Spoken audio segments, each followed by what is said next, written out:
Quero deixar assim bem explícito aqui para o comandante Major Meca que a questão das câmeras, o governador dele pode dizer que não quer mais câmera, né? Parece que tem uma decisão do Supremo agora, mas no primeiro momento o governador dele poderia ter tirado. Como o governador dele não teve coragem de tirar e agora diz que vai aperfeiçoar, o discurso dele fica contraditório. Ele pode dizer, a minha posição é contra as câmeras, mas não é a oposição, não é a esquerda, né, que tem poder sobre isso. Quem tem poder é o governador de plantão, aquele que foi eleito. Depois, dizer que os policiais estão ao regime análogo da escravidão é verdade, mas quem tem poder para reverter isso também é o governador de plantão, que ele apoia. Ou seja, se o policial está fazendo bicos, trabalhando, e eu já tenho denunciado isso aqui faz tempo, que o policial está num regime de estresse, né? Puxa o plantão 12 horas, vai para o bico, vai para fazer a lei delegada.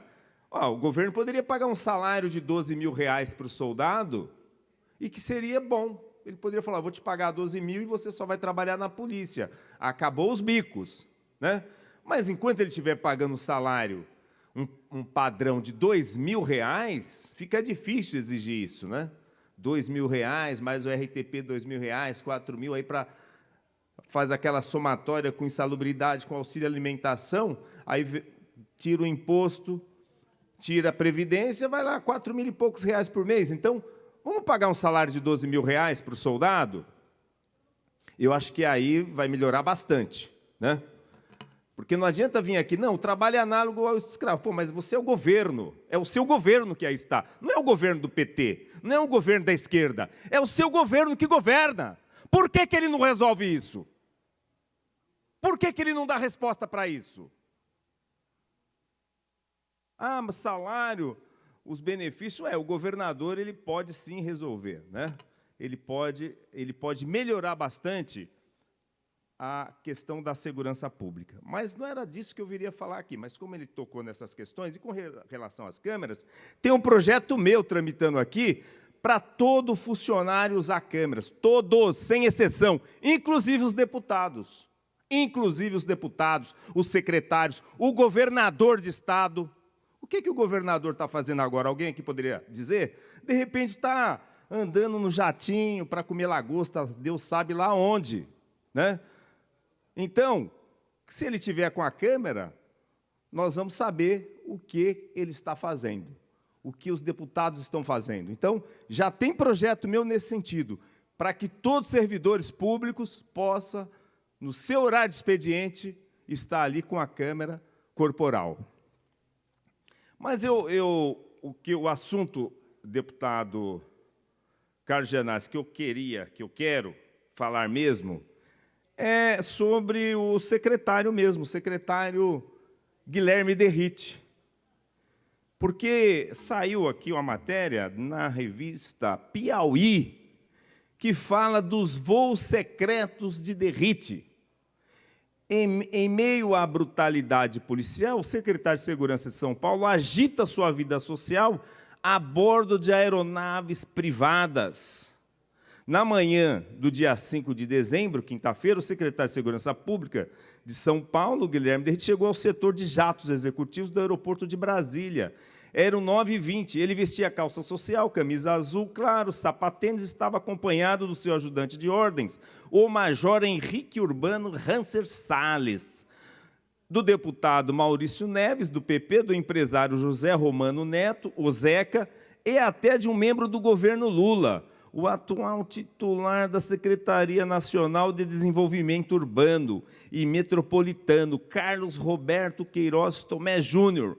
O clima era de descontração. A aeronave pousou no São Paulo, Catarina, aeroporto executivo internacional, localizado na cidade de São Roque, a 53 quilômetros da capital paulista. O Catarina é o lugar onde famílias abastadas mantêm suas frotas de avião. A aeronave que Derrite usou é um jato Bombardier Global 5000, prefixo PSSTP. Tem 16 lugares e custa cerca de 50 milhões de dólares. Pertence a duas empresas de amigos de Derrite, a G5K Participações, cujo dono é Sérgio Comolatti, e a Farm Empreendimentos Imobiliários, de propriedade de Zeca Romano. São homens de negócios. Eu não vou ler toda a matéria, mas alguns pontos que eu achei interessante, né?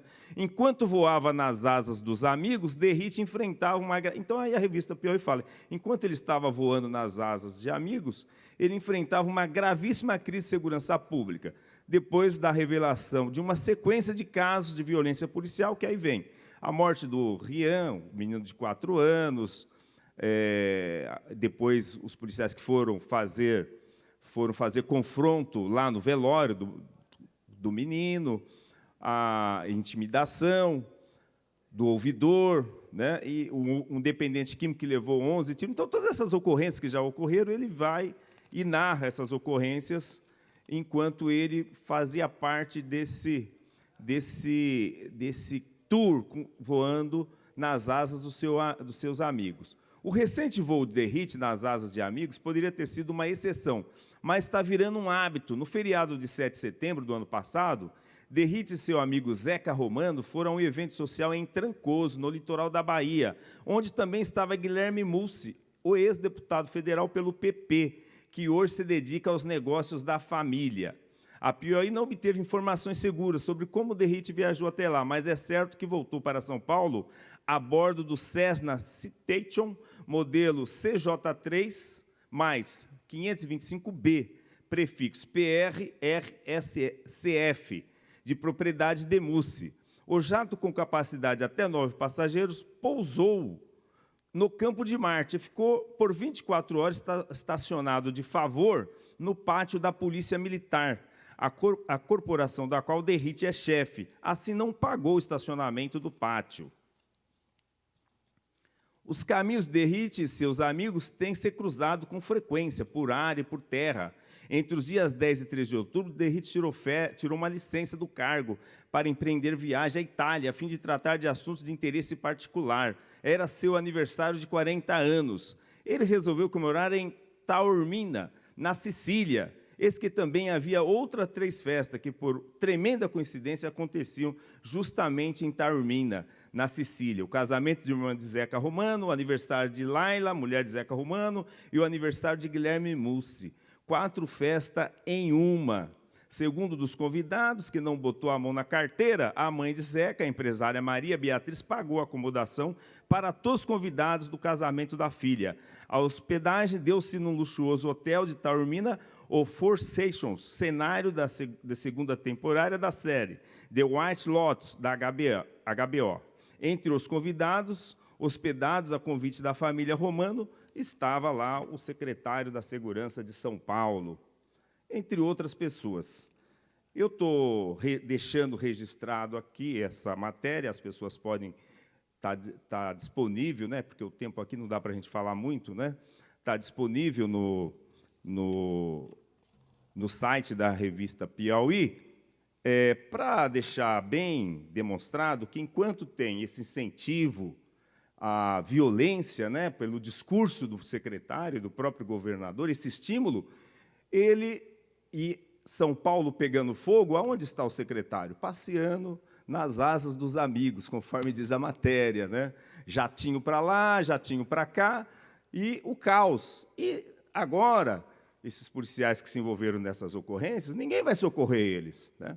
Ninguém vai socorrer, vão ser demitidos, né? Vão ficar presos, já tem vários deles presos, e aí, cadê o secretário lá para socorrê-los, né? Não tem socorro. Então, não dá para entrar na cantilena do secretário, que usa a Secretaria de Segurança Pública de forma política, como um trampolim para os seus projetos futuros. Na realidade, ele tem projetos. E aí, não sou eu que estou falando, está aqui outra matéria da Folha de São Paulo, Derrite merece aplauso e será nosso candidato ao governo de São Paulo, ao Senado, né? Então, ele usa a Secretaria de Segurança Pública como um trampolim para os seus projetos futuros, porque ele é político.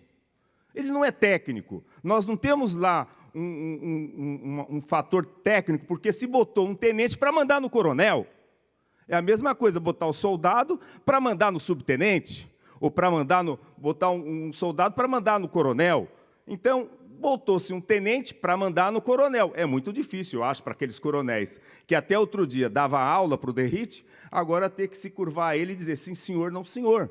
Então, tem coisas que não dá certo, que não funcionam, né? Então, ele tem projetos políticos, e eu acho que o governador, e eu vou profetizar, o governador Tarcísio deve ficar com as barbas de molho, porque daqui a pouco o Derrite vai ser candidato a governador concorrendo com ele. Porque essa é a lógica dele, essa é a lógica de poder dele, né? A lógica, mesmo que venha aqui o Ciro, né, que fez essa declaração, o senador Ciro Nogueira, mesmo o Ciro Nogueira falando sobre isso, está claro que eles têm um projeto de poder. E se num dado momento o Derrite ficar maior do que o governador, ele vai concorrer com o governador. Eu me lembro muito bem quando o governador, na época Alckmin, lançou o Dória para prefeito. E eu falei para ele, olha, por que você vai lançar o Dória? Ele falou, não, porque ele é bom de mídia, né? Ele fala muito bem, e eu acho que ele é um candidato certo. Eu falei, por que não põe o André Matarazzo? Porque o André Matarazzo queria ser o candidato, inclusive disputou a prévia, né? Aí ele, não, eu falei, olha, esse cara vai acabar traindo você, né?